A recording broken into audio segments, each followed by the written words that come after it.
The torches threw long shadows across the stable yard. 6 constables waited with iron cuffs and a writ, signed by Silas Renshaw himself. Caleb stood with his back to the barn boards, the smell of oiled leather and damp earth thick in the air. The evening had not yet cooled. Lydia Hart knelt in the dirt where they had forced her down. Her wrists were already bound behind her. She did not fight them. She only watched Caleb. An hour earlier, in the study above, his father had laid out the terms without raising his voice. Disavow her now, in front of these men, or the charge would rise from unlawful practice to murder. In wartime, the gaols had little patience and less mercy. Caleb had signed the paper. Now it lay on the mounting block between them, the ink still wet. One of the constables, a thick man named Fitch, picked up the paper and read it aloud. When he finished, he looked at Caleb. "Say the words plain, Mr. Renshaw." Caleb felt the eyes of the yard on him, the enslaved men who had come from the quarters, the overseer, standing apart with his arms crossed, his father's silhouette motionless behind the study glass. He met Lydia's gaze. Something in it had already begun to close. "She acted without my knowledge or encouragement," he said. "I have no further connection to her." Fitch folded the paper and slipped it into his coat. He nodded to the others. They pulled Lydia to her feet. The cuffs on her wrists caught the torchlight as they led her to the waiting cart. She did not resist, but she did not look away from Caleb until the last moment. When the iron clicked shut around the cart rail, she lowered her eyes. The driver climbed up. Fitch took the seat beside him. From the study window, Silas Renshaw's voice carried down, steady and final. "See that she reaches the gaol in one piece, Fitch. My son will not be visiting." The cart began to move. The wheels turned over the packed earth, and the sound of iron on wood faded toward the lane. Caleb remained where he stood until the torches burned low and the yard grew quiet again. Silas Renshaw stepped out from the doorway behind him. He did not look at the cart disappearing into the dark. "The Ellsworth papers will be ready for your signature by week's end," he said. "This family has bled enough for sentiment." He turned and went back inside. Caleb stayed in the yard. The paper with his name on it still lay on the mounting block. The ink had begun to darken as it dried. Somewhere beyond the fence line, a night bird called once and went silent. The rain that had threatened since midday had not yet fallen. If stories of courage that costs everything, and the quiet fires that still burn afterward, move you, like and subscribe to Quiet Fires of America. The cart was gone, but the words he had spoken remained in the air between the dying torches and the empty lane. His father had not asked whether he meant them. He had only set the next date. 3 months earlier, the war had already taught Caleb Renshaw what it cost to believe in words like liberty. He had returned to his father's land with a ball still lodged near the bone of his left thigh, and a quieter injury no surgeon could reach. The Continental Army had taken him at 29. It gave him back a limp, and the knowledge that officers spoke of freedom while common men died for it, and the great houses still counted their profits in the same ledgers. Silas Renshaw had welcomed his only son with a handshake that lasted 3 seconds and a list of matters that could no longer wait. The Ellsworth shipping contracts needed a Renshaw signature. The new tobacco fields required an overseer who would not listen to talk of wages. A daughter of the house had to be placed where she would strengthen alliances rather than weaken them. Caleb had listened without answering. That night he took a horse from the stable and rode until the lights of the great house disappeared behind him. He rode often after that. The outer acres gave him distance from the dinners, where men toasted Washington with one hand and held British letters of credit with the other. On a warm morning in early May, he pushed the horse too hard along the boundary fence.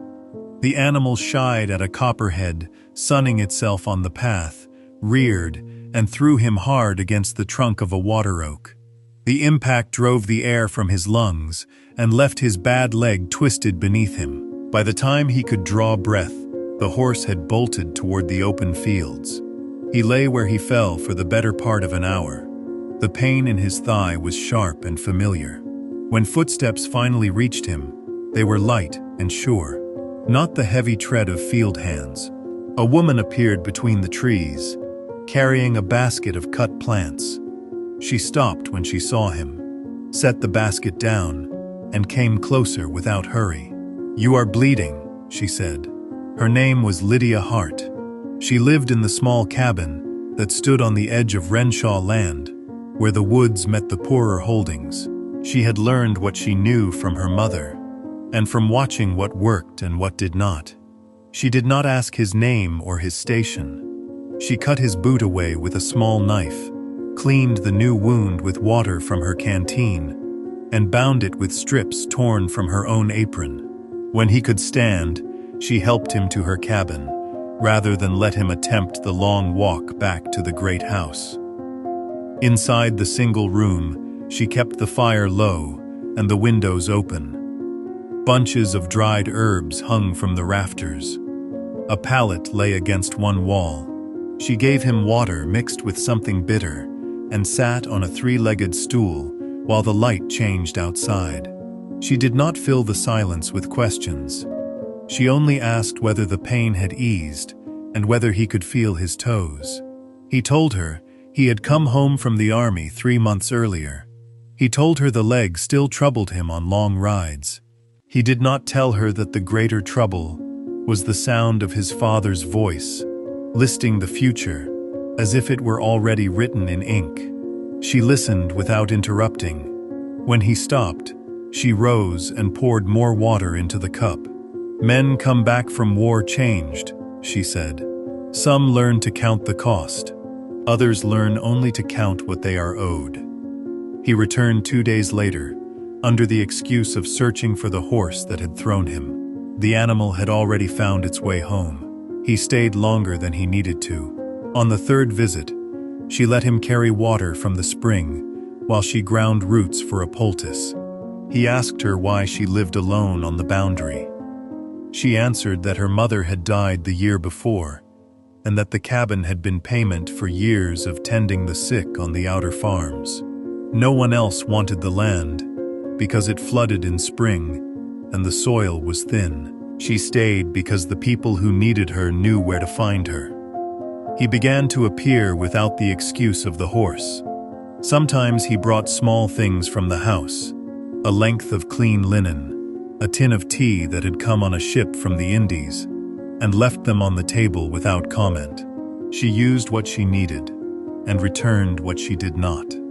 They spoke of small things at first: the coming harvest, the price of salt, the way the war had made even honest men careful with their words. Later, the talk turned to larger matters. He told her about the officers who spoke of equality, while they kept their own servants. She told him about the women who walked miles with children on their backs to reach her door, because the doctors in town would not come for the price she asked. One evening he stayed past dark. She lit a single candle, and they sat on the step outside the cabin. The woods were full of the sound of insects, and the distant call of a whippoorwill. He asked her whether she ever thought of leaving Virginia. "Where would I go that needs a healer more than this place does?" she answered. He had no reply. The question settled between them like the night air. By the end of the month, the visits had become a rhythm he did not question. He told himself he was only checking the boundary fences, that a man was entitled to air after months of closed rooms and careful conversations. He told himself the limp made long rides necessary for the strength in his leg. He did not tell himself the truth until the evening he found himself riding toward the cabin, without any reason at all, except the knowledge that she would be there, and that the sound of her voice would quiet something in him that had not been quiet since he came home. On the last day of May, a field hand who had been sent to repair a section of fence near the boundary saw the young master's horse tied outside Lydia Hart's cabin. The man finished his work, returned to the quarters, and reported what he had seen to the head house servant before supper. The servant carried the report to Silas Renshaw, while the family still sat at table. Caleb did not know any of this had passed. He was still in the cabin when the report was given, helping Lydia tie bundles of dried boneset for the coming fever season. She handed him a length of string and showed him how to knot it so the bundles would hang straight. Their fingers touched once, and neither of them moved away. Outside, the light was fading, and the woods had begun to settle for the night. He did not yet know that the first thread of the net had already been drawn. The report reached Silas Renshaw, while Caleb was still at the boundary cabin. The head house servant delivered it between the soup and the venison, speaking low so the rest of the table would not hear. Silas listened without changing expression. When the man finished, he only nodded once and returned to his plate. The matter was noted. It would be addressed when the time served his purpose. Caleb did not know the report had been given. He stayed later that evening than he had intended. Lydia showed him how to hang the bundles of boneset so the air could move through them. Their hands brushed again when she passed him the next length of string. This time she did not pull away. Outside the cabin, the woods had gone quiet, except for the steady chorus of frogs near the spring. He left before full dark and rode back along the fence line with the feeling that something small and necessary had shifted between them. In the weeks that followed, he stopped inventing reasons. He came when the work on the estate allowed and stayed as long as he could without drawing notice. Sometimes he carried water from the spring while she prepared poultices. Sometimes he sat on the step and listened while she described the cases that had come to her door that week. A child with a broken arm set by a father who could not afford the town doctor. An old woman whose cough had eased after 3 days of a tea Lydia made from mullein and honey. He told her about the months after he returned, about the dinners where men spoke of the war as if it were already won, and the future as if it belonged only to those who already held the land. She did not tell him he was wrong. She only asked what he intended to do with the knowledge he had brought home. He had no answer yet. The question stayed with him on the ride back each evening. The first real pressure arrived on a morning in late June. A neighboring planter's wife had gone into labor 3 weeks early. The regular physician had attended her for 2 days, bleeding her when the pains slowed, and dosing her with laudanum when they grew too strong. When the child was stillborn and the mother's fever rose, the physician declared the case beyond his skill and left. The husband, desperate, sent a rider to Lydia's cabin in the night. She went. She stayed 3 days and 3 nights, changing cloths, keeping the room aired, giving small sips of a decoction she prepared from willow bark and boneset. On the 4th morning, the woman died. The husband blamed the delay. The physician, whose reputation had suffered by the comparison, blamed Lydia's interference. Within a week, a formal complaint reached Silas Renshaw in his capacity as Justice of the Peace. The document stated that Lydia Hart had practiced physic without license, and that her actions had contributed to the death. It asked for an inquiry, and, if warranted, for her removal from the county. Silas read the complaint in his study, with the windows open to the heat. He did not send for Caleb immediately.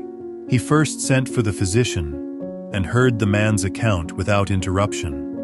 Then he sent for the husband and listened to the same story told with more anger. When both men had left, he folded the paper and placed it in the drawer of his desk. The complaint was useful. It gave shape to a problem he had already decided to solve. 2 evenings later, he called Caleb into the study after supper. The room smelled of tobacco and old leather. Silas stood at the window with his back to the door until his son had closed it. "I have received a complaint against the woman on the boundary," he said. "The case will be heard. In the meantime, I expect you to keep your distance from her cabin and from any matter that concerns her." Caleb remained standing. She was called after the physician had already failed. The woman was dying before Lydia arrived. "That is not the account I was given," Silas said. He turned from the window. "The physician states that her presence confused the treatment and delayed proper care." The husband agrees. "I have no interest in debating the medicine. I have an interest in the appearance of this family, associating with a woman under inquiry. She has treated people on this land for years without complaint," Caleb said, "including people you own." Silas's expression did not change. Those treatments were tolerated because they cost nothing and prevented work from being lost to illness. This is different. This touches a neighboring house and a man whose goodwill matters to our contracts. You will not visit her again. If the complaint is resolved without further damage, the matter ends there. If it is not, then the distance you keep now will be remembered as prudent rather than defiant. He did not raise his voice. He did not need to. The terms were clear. Caleb left the study without answering. That night he wrote anyway. He told himself it was only to warn her, to tell her to expect the inquiry, and to prepare what defense she could. When he reached the cabin, she was sitting on the step, shelling peas into a bowl. She looked up when she heard the horse, and did not seem surprised to see him. "They have filed a complaint," he said. "I know," she answered. "The husband's man came this morning to tell me to expect men with questions." He dismounted and stood in the yard. The peas made a small sound as they dropped into the bowl. He told her what his father had said. She listened without interrupting. When he finished, she set the bowl aside and wiped her hands on her apron. "You do not have to come here again," she said. "I will manage the inquiry. I have done nothing that requires defense beyond the truth." He shook his head once. "The truth will not be enough if my father decides it is not." She looked at him for a long moment. "Then what will be enough?" He had no answer. He only knew that leaving her to face the complaint alone was not something he could do and still call himself a man who had learned anything from the war. He stayed until the bowl was empty and the light had gone. On the ride back, he kept to the fence line and avoided the main lane. He did not see the figure that stepped out from the shadow of the tobacco barn after he had passed. The man watched the horse disappear toward the stable, then turned and walked toward the quarters to deliver what he had seen. 2 days later, Caleb returned to the cabin to find a message carved into the door with a knife. The letters were crude but legible. "Know your place, or others will suffer for it." He stood in the yard with the knife marks at eye level and felt the first cold certainty that the complaint was not only about a dead woman, it was about him, and his father had chosen the weapon that would hurt least to use and most to remove it. The carved warning remained on Lydia's door for 3 days. Caleb did not remove it. He left it there as proof that the complaint had never been only about medicine. On the 4th morning, 2 constables arrived at the cabin before sunrise. They carried a new warrant signed by Silas Renshaw in his capacity as Justice of the Peace. The charge had been raised from unlawful practice to manslaughter. The document stated that Lydia Hart's interference had directly caused the death and that further inquiry was required. She was to be held in the county jail until the matter could be heard. Caleb was in the stable yard when the riders passed on their way back with her in the cart. He saw the iron on her wrists and the way she kept her eyes on the road ahead. She did not look for him. He stood with a curry comb still in his hand until the dust settled, then walked to the house without finishing the horse. Silas was already at his desk when Caleb entered the study. The warrant lay open on the blotter. Silas did not invite his son to sit. "The charge is now manslaughter," he said. "In the present climate that can be made to mean murder if the court is so inclined. I have spoken with the gaoler. If you go to her today and make it plain that you will have no further contact, and if you sign a statement to that effect for the record, the charge will remain at manslaughter. She will be held, but she will not be tried for her life. If you refuse, I will not interfere with the natural course of the law." Caleb stood with his hands at his sides. The words were delivered without anger, as if they were a simple matter of accounts. "You would let her hang to keep me from a boundary cabin," he said. "I would prevent this family from being dragged into a scandal that serves no one," Silas answered. "The Ellsworth contracts are nearly complete. A public association between a Renshaw and a woman facing a capital charge would give certain men in Richmond exactly the leverage they have been waiting for. You will go to the jail this afternoon. You will say what must be said. You will sign the paper. After that, the matter is closed." He turned back to the ledger on his desk, as if the conversation had ended. Caleb rode to the gaol in the heat of the afternoon. The building stood at the edge of the county seat, a low brick structure with iron bars on the windows and a yard that smelled of waste and unwashed bodies. The gaoler, a thin man with a club at his belt, checked the letter Silas had provided and led him through a short corridor to a small stone cell. Lydia sat on a bench against the back wall. Her wrists were still bound. A thin blanket had been thrown over her shoulders. She looked up when the door opened and the light from the corridor fell across her face. Caleb stepped inside. The gaoler remained in the doorway. "I have been told what I must say," Caleb began. His voice sounded strange to him in the close air. "If I do not say it, they will raise the charge. I cannot let that happen." Lydia watched him without speaking. "I have signed a statement that I have no further connection to you," he continued. "I am saying it now so that you hear it from me. I will not come here again. I will not send messages. If anyone asks, I will confirm that any past association was a mistake." He stopped. The words he had practiced on the ride would not come any further. Lydia's face did not change at first. Then something in her eyes withdrew, as if a door had been closed from the inside. "You do not have to lie to me," she said quietly. "You only had to stay away. I am trying to keep you alive." "You are trying to keep your father's good opinion," she answered. "Do not dress it as mercy." The gaoler shifted his weight in the doorway. Caleb felt the man listening. "I signed the paper," he said. "It is already done." Lydia looked at him for another moment, then turned her face toward the wall. She did not speak again. Caleb signed the second statement at a small table in the gaoler's office. The ink was the same cheap black the county used for all its records. When he had finished, he walked out into the yard and stood in the sun until the heat pressed through his coat. He did not look back at the building. On the ride home, he kept the horse to a walk. Every step took him farther from the cell and closer to the house, where his father waited for confirmation that the matter had been settled. He reached the stable as the light was beginning to fade.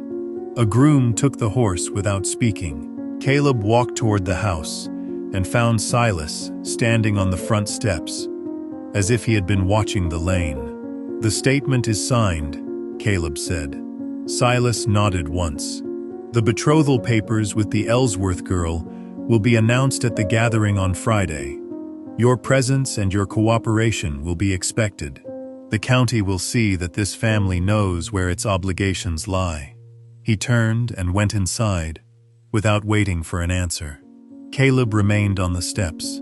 The evening air still carried the heat of the day. Somewhere in the fields, a whippoorwill began its call and was answered from farther off. He thought of the look that had left Lydia's eyes when he spoke the words his father had required. He thought of the paper drying on the gaoler's table. He thought of the 3 days that remained before he would have to stand in front of the county and pretend the future his father had written was still his own. The night bird called again. This time, no answer came. Caleb signed the betrothal papers on the morning they were placed before him. He did it in the study with his father and the Ellsworth agent present. The ink dried while the men discussed shipping schedules and the coming harvest. When the papers were folded and sealed, he excused himself and walked to the stable without speaking to anyone. He saddled his horse and rode the boundary fence, as he had done in the weeks before the arrest. This time, he did not stop at the cabin. He only checked that the carved warning was still visible on the door, and that no one had disturbed the bundles of herbs that still hung beneath the eaves. That evening he began the work that could not be seen. He started with the people who had been in the room when the neighboring planter's wife died. Most would not speak to him directly. A Renshaw asking questions about a complaint his own father had accepted was not a man they trusted. So he went through the servants and the enslaved men and women who moved between the great houses without drawing notice.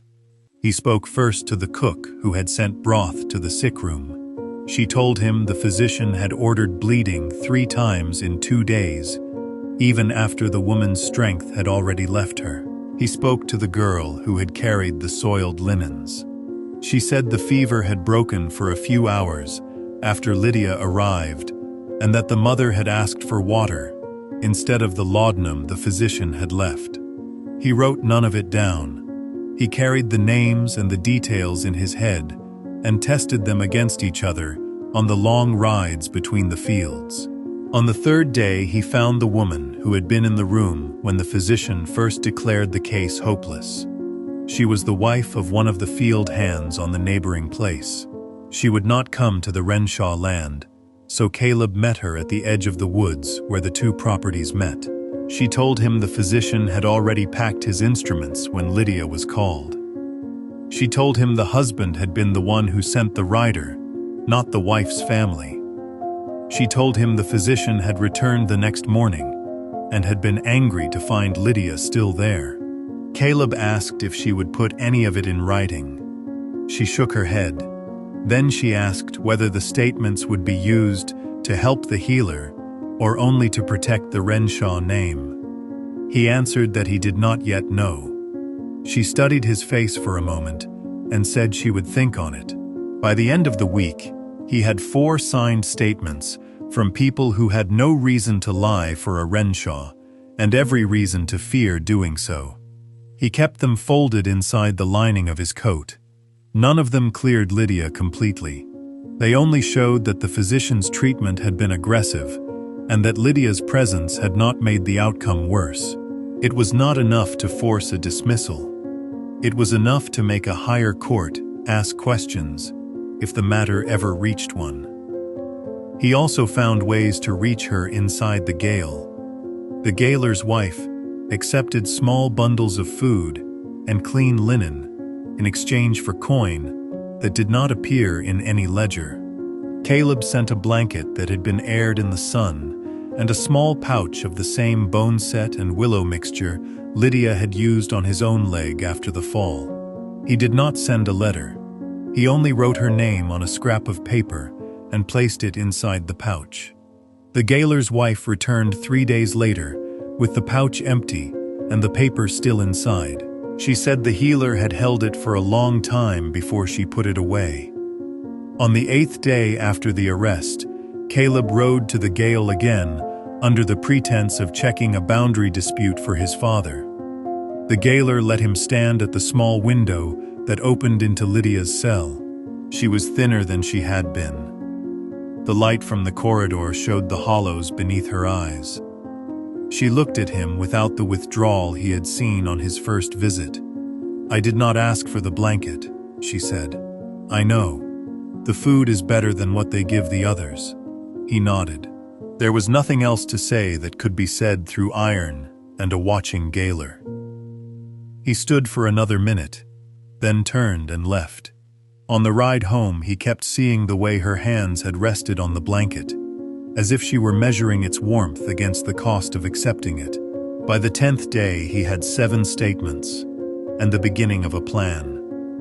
He would take them to a magistrate in Richmond, who owed no favor to Silas Renshaw, and who had a reputation for listening to evidence, even when it came from people without land or name. He would need a reason to travel that his father would accept. He was still working out the lie when the head groom found him in the stable after supper. "Your father has collapsed in the counting house," the man said. They carried him to his room. "The physician is with him now. He is asking for you." Caleb left the statements where they were hidden and rode to the house. The servants in the hall moved aside without speaking. Upstairs, the door to his father's chamber stood open. Inside, Silas Renshaw lay on the bed with his coat removed and his shirt open at the throat. His face was flushed, and his breathing came in short, uneven pulls. The physician stood at the foot of the bed with a basin of bloodied water and a lancet still in his hand. He had already bled the patient once. Silas's eyes were open but unfocused. When Caleb stepped into the room, his father turned his head with effort and tried to speak. The words did not come clearly. The physician wiped the lancet on a cloth. "The fever is high," he said. "I have done what can be done. The rest is in the hands of Providence." Caleb looked at his father's face, at the sweat on his forehead, and the way his hands gripped the sheet as if the bed itself were moving. He thought of the statements folded inside his coat, and of the woman in the gaol who had accepted a blanket she had not asked for. He thought of the carved warning still on her door, and of the betrothal papers already signed and sealed. He turned to the physician. "Send for the healer," he said. "The one in the gaol. Bring her here." The physician stared at him. "Your father would not permit it." "My father is not in a condition to permit anything," Caleb answered. "If you will not send for her, I will go myself." He did not wait for the man to answer. He walked past him into the corridor and down the stairs. The statements in his coat no longer mattered. The higher court in Richmond no longer mattered. The only thing that mattered was that the man who had built the net around Lydia Hart was now lying in a room where every treatment the county trusted had already failed. Caleb reached the front steps and called for his horse. The night was clear, and the first stars were visible above the fields. He did not know whether Lydia would come. He only knew that he could no longer pretend the work he had done in secret had been enough. Caleb reached the gaol after midnight. The gaoler met him at the door with a lantern and a face set against any argument. Caleb did not argue. He placed 2 gold coins on the table and said his father was dying and that only the woman in the cell had a chance of changing the outcome. The gaoler looked at the coins, then at the letter Silas had signed weeks earlier, giving his son limited authority in county matters. He pocketed the money and led Caleb down the corridor without another word. Lydia was awake when the door opened. She sat on the bench with the blanket across her lap. When she saw Caleb, she stood. He told her what had happened and what he was asking. She listened without interrupting. When he finished, she asked only one question. "Does he know you are bringing me?" "No." She nodded once, as if that answer settled something. She folded the blanket and left it on the bench. The gaoler removed the cuffs from her wrists and gave her a small bundle of her own clothes that had been taken at arrest. She changed in the corridor, while Caleb waited with his back turned. When she was ready, she walked out of the gaol without looking at the cells on either side. They rode through the dark without speaking. The horse carried both of them easily. Lydia sat behind him and held the saddle skirt rather than his coat. When they reached the house, the windows on the upper floor were lit, and the yard was full of servants, moving quietly between the kitchen and the sick room. The physician met them at the door. He looked at Lydia as if she were something that had been carried in from the fields. "This is not a place for unlicensed hands," he said. Caleb stepped past him. "Then leave." The physician did not leave. He followed them up the stairs and into Silas's chamber, where two other men from the county had already gathered. Silas lay propped against pillows, his breathing shallow and fast. His skin was hot to the touch, and his eyes moved without fixing on any face. The basin beside the bed held more blood than water. The physician had bled him again while Caleb was gone. Lydia did not speak to any of them. She set her bundle on a chair and went to the bed. She placed the back of her hand against Silas's forehead, then lifted his wrist and counted the pulse against the second hand of the clock on the mantel. She asked for clean water and fresh linen. When no one moved, she looked at Caleb. He went to the door and gave the orders himself. The servants brought what she asked without question. For the first night she did nothing the physician had not already tried. She only watched. She changed the cloths on Silas's head when they grew warm. She kept the windows open despite the physician's objection that night air was dangerous. She refused the next bleeding when the physician prepared the lancet again. She said the pulse was already too weak for more loss. The physician called it interference. Caleb told him to step back or leave the room. By the second morning, Silas's breathing had grown more labored. The fever had not broken. The physician prepared a purge and insisted it was the only remaining course. Lydia asked to see what he intended to give. When she smelled the mixture, she set it aside and said it would empty what little strength remained. She asked instead for a simple broth made from the bones of the previous night's chicken, cooled and skimmed, with a small amount of salt. She fed it to Silas herself, a spoonful at a time, waiting between each one to see whether he could swallow.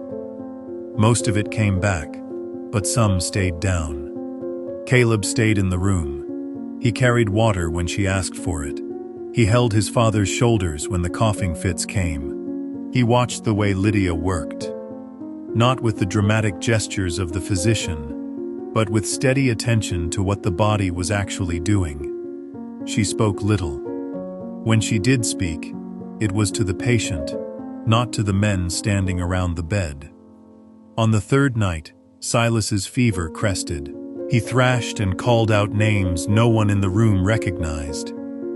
In the middle of one fit, he gripped Caleb's wrist hard enough to leave marks and said, clear enough for everyone to hear, that the complaint against the healer had been necessary because the boy was slipping away from the only future that mattered. Then he said the name of the physician who had brought the complaint and called him a useful fool. The words hung in the air after Silas fell back into the pillows. The physician, who had been standing at the foot of the bed, set his instruments down and left the room without speaking. Lydia did not react to the words. She only wrung out another cloth and placed it across Silas's forehead. Caleb stood where he was until his father's breathing settled again. Then he went to the door and told the servant waiting there to bring the woman who had signed one of the statements he carried in his coat. The woman came within the hour. She stood at the threshold of the sick room and looked at the man who had signed the warrant for Lydia's arrest. When Caleb asked her to repeat what she had told him about the physician's treatment, she did so without hesitation. Two of the neighboring men who had come to pay respects heard her. One of them asked whether she would swear to it before a higher court. She said she would.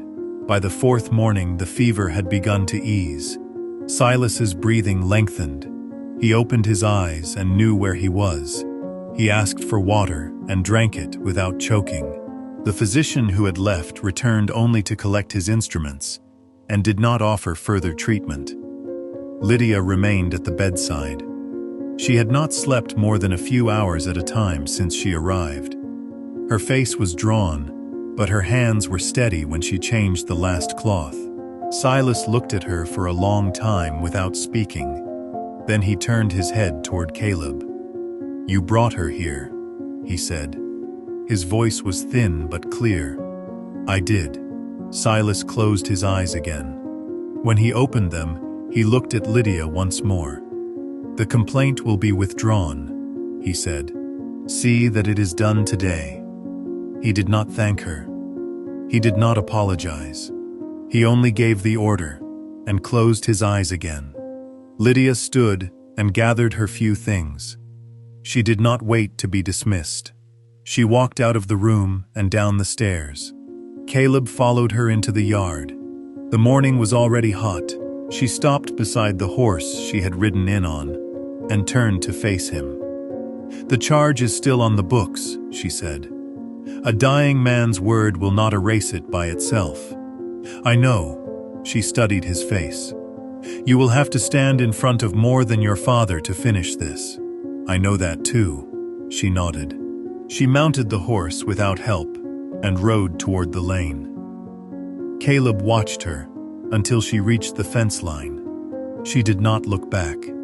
Inside the house, the servants had already begun to speak of what they had seen. By midday, the story had reached the quarters and the neighboring farms. By evening, it had reached the county seat. The physician who had brought the original complaint was seen leaving his own house with a packed saddlebag. No one stopped him. No one asked where he was going. Silas slept through most of the day. When he woke in the late afternoon, he asked for the healer again. He was told she had returned to the gaol. He did not protest. He only asked that a message be sent to the magistrate that the complaint against Lydia Hart was to be withdrawn at once. The message was written and sent before dark. The gaoler received it after supper. He read it twice, then folded it and placed it in the drawer of his desk. He did not go to Lydia's cell that night. He waited until the next morning, when the light was better and more people would be awake to see what he did.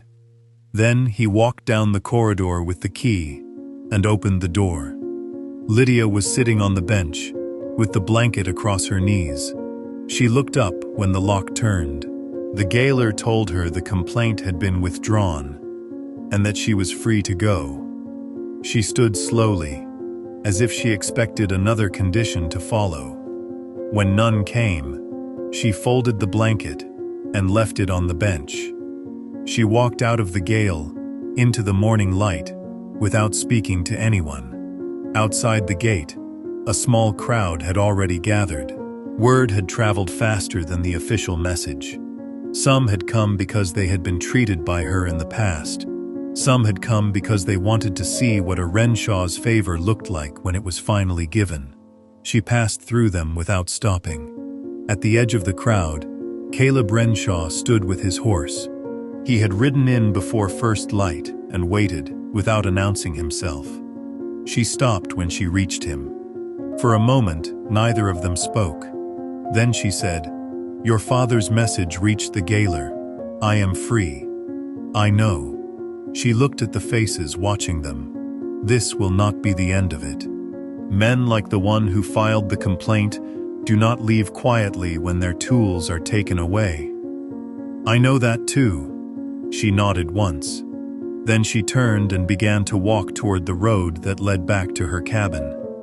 Caleb did not follow her.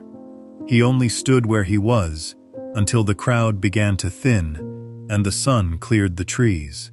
When he finally mounted his horse, he rode not toward the great house, but toward the boundary fence and the cabin that stood beyond it. The carved warning was still on the door. He took his knife from his belt and began to cut the letters away, one by one, until nothing remained but clean wood and the sound of the blade against the grain. Silas Renshaw recovered over the following weeks. The fever left him thinner and slower, but it did not return. On the 10th day he rose from his bed and walked to the window of his chamber. He stood there a long time, looking out at the fields, before he turned back and asked for paper and ink. The letter he dictated was brief. It stated that the complaint against Lydia Hart had been based on incomplete information and was hereby withdrawn. He signed it before 2 witnesses and had it delivered to the magistrate the same afternoon. By evening, the gaoler received official notice that all charges were dropped. Silas did not offer Lydia money or land. He knew she would refuse. Instead, he sent word through Caleb that she could continue her work on Renshaw land without interference. Lydia sent no reply. She simply returned to her cabin and resumed treating those who came to her door. Caleb did not sign the betrothal papers. On the morning they were to be witnessed, he placed the documents on his father's desk unopened. Silas looked at them, then at his son. "You understand what refusing means," he said. "I do." Silas was quiet for a while. Then he spoke without anger. The Ellsworth Alliance would have protected the lower fields and the Richmond contracts. Without it, we will have to fight for every agreement. "Then we fight," Caleb answered. "But not by selling a life that is not ours to give." Silas studied him. The old sharpness remained in his eyes, but something else had entered since the fever, a weariness that had nothing to do with age. "You believe she will have you?" he asked. "I believe she will decide for herself, but I will not live as the man who signed those papers." Silas nodded once. He did not give his blessing in words. He only said, "The road you choose will not be easy. Men who cross lines do not get to choose which lines others will draw against them." Then he turned back to the window, and the matter was closed. Word of the withdrawal spread quickly. Some accepted it as a powerful man, changing his mind after illness. Others whispered that the Renshaws had fallen under the sway of a boundary healer.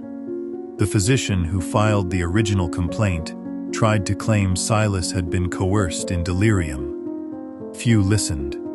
Several families Lydia had treated came forward unasked and gave their accounts of the night the planter's wife died. Their stories matched the statements Caleb had gathered. The physician left the county 2 weeks later. Caleb rode to the boundary cabin on a clear morning in late July. The carved warning had already been cut from the door. Lydia sat on the step, shelling peas into the same bowl she had used the night the first report was given. She looked up when she heard the horse, but did not stand. He dismounted and walked to the step. "The complaint is gone," he said. "My father withdrew it himself." "I heard." He sat beside her, leaving space between them. "I told him I will not marry the Ellsworth girl. I told him I want to marry you, if you will have me. I also told him that if we stay here, I will change how this land is run. No more treating people as numbers. No more using the law as a weapon against those who have none." Lydia kept shelling peas. Her hands moved steadily. "You think he will allow that? He will not stop it. Whether he allows it is another question. But I am no longer asking his permission." She dropped a handful of peas into the bowl and wiped her hands on her apron. Then she turned to face him. "I will not live in the great house," she said. "I will not take his money or wear his name for protection. If I marry you, it will be because I choose the man, not the safety. I know. And if the county turns against us, or if your father changes his mind when he is strong again, I will not stay where I cannot do my work. I know that too." She studied his face for a long time. "Then ask me properly," she said. He did. They were married 3 weeks later in the small meeting house at the edge of the county. Only the people Lydia had healed and a few servants who chose to stand with them attended. Silas did not come, but he did not forbid it. After the ceremony, they returned to the boundary cabin. Caleb brought only what he needed from the great house, and left the rest behind.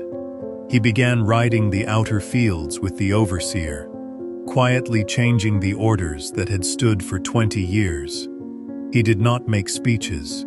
He simply stopped what harmed people and started what helped them remain whole. On an evening in early September, they stood together where the woods met the fence line, the same place Lydia had first found him after the fall. The light was low and golden.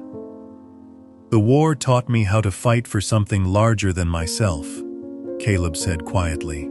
"You taught me what that something looks like, when it is small enough to hold in two hands." Lydia did not answer with words. She only reached over and took his hand, the same way she had done the first night he stayed past dark. They stood there until the light faded and the woods settled for the night. The carved letters were gone. The jail cell was empty. The betrothal papers had been burned. What remained was not the life either of them had expected, but it was a life they had chosen, and it was large enough to hold both the name he carried and the work she would never abandon. That was the fire that did not go out.